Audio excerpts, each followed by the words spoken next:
Lesson 5.3 is about adding mixed numbers. So a mixed number is a integer, which is a whole number, that also has a fraction connected with it. So in our first example, we have here 6 and 7/12 plus 3 and 1/12. In order to add this, I like to use the vertical method. A lot of people use the horizontal method. It doesn't really matter, but I like to write them vertically on top of each other because that's how we normally add when we add two numbers. Um, and what we're going to do is we're going to add the fractions separately, and then we're going to add the whole numbers. All right. When we're adding fractions, we know that we have to have common denominators in order to add these fractions. Well, we already do have common denominators here. This common denominator here is 12. That means we can automatically add the numerators already. So 7 plus 8 is, or 7 plus 1 is 8. Sorry, got a little ahead of myself. 8/12. Then we're going to add our numerators separately. 6 plus 3 is 9. And then the only thing left to do is then to simplify our fraction. And when we simplify the fraction, we are looking for a common term we can take out of both the top and the bottom. We can take a 2, would probably one that you'd see right away, but if you think a little bit harder, you know that you can take a 4 out of both these terms. And when I take a 4 out of the top and the 4 out of the bottom, when I divide 8 by 4, I get 2. And when I divide 12 by 4, I get 3. So our final answer is 9 and 2/3 when we add those two mixed numbers. Okay?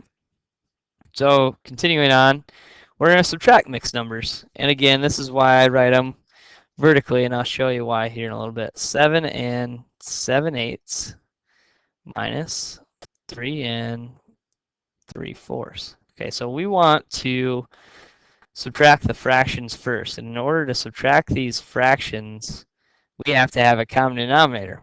Well, our common denominator in this case is going to be 8. And what did we do to get 4 to 8? We multiplied it by 2. So in order to keep our fraction the same value, we also have to multiply this guy by 2. So 6/8. Now we subtract. Well, we know that if the top number is smaller than the bottom number, we cannot subtract them. And in this case, that holds true. 3 is a lot smaller than 6, therefore we can't take that away, and we're going to have to borrow. Our old subtracting rules say that we have to borrow. When I borrow from the whole number, this becomes 6. But when I borrow, I'm not borrowing just 1, and I'm not going to make it 13. I'm actually borrowing 8 parts of that thing. So when I borrow 1 from it, I have to write 1 as a fraction of the denominator that we already have. So we have a denominator of 8, and I'm borrowing one whole number from it. So 8/8, if I divide that out, that is 1. So when I borrow from this 6 and I borrow 1, I'm going to write it as a fraction, 8/8, and then we're going to change this number to 11/8. Now I can subtract. 11 is much bigger than 6. So I can subtract those now. It's a bigger number than 6, so now I can subtract. So now my denominators are the same. And now I can subtract. 11 minus 6 is 5/8. So 11/8 minus 6/8 is 5/8. And now again, we can just subtract our integers here. So 6 minus 3 is 3. So our answer then is 3 and 5/8. And that's our answer because we cannot simplify these fractions any farther. Okay? So when we're borrowing, we have to remember to borrow. We have to borrow 1 as the fraction of what we already have. So we had fractions in 8s. So when we borrow, we borrowed 8/8. Okay, so let's go ahead and let's try this one as well. 5 and 1/4. Whoa. What in the heck? 5 and 1/4.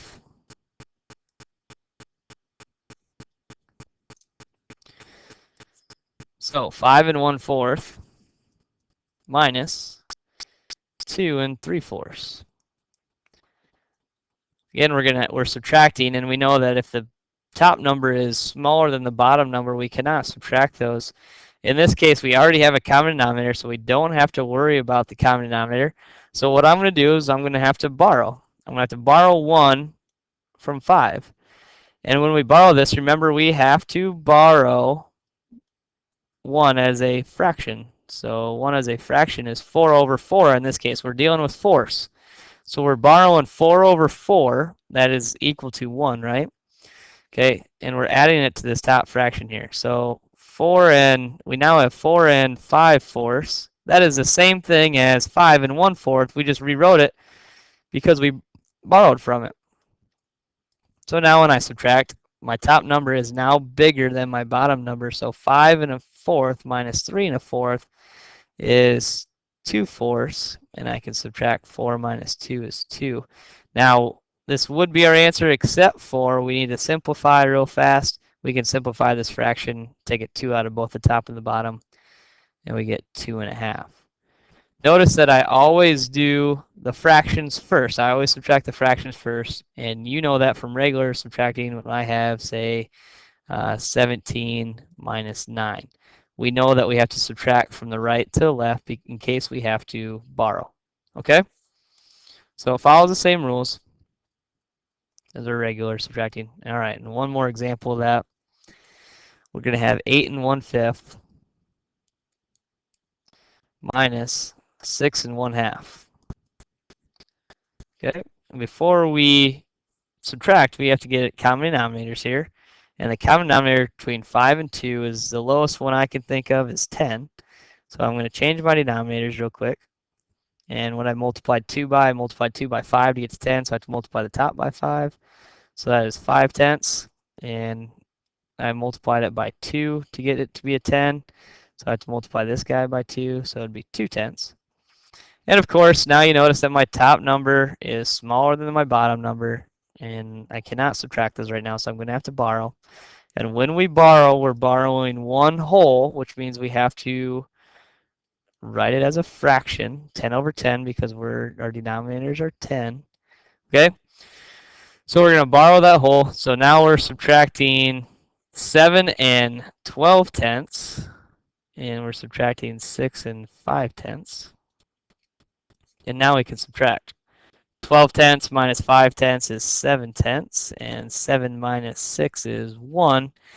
And we cannot reduce that any farther, so our answer is 1 7/10. That's all I have for you today. I hope that helps, and we'll see you in class.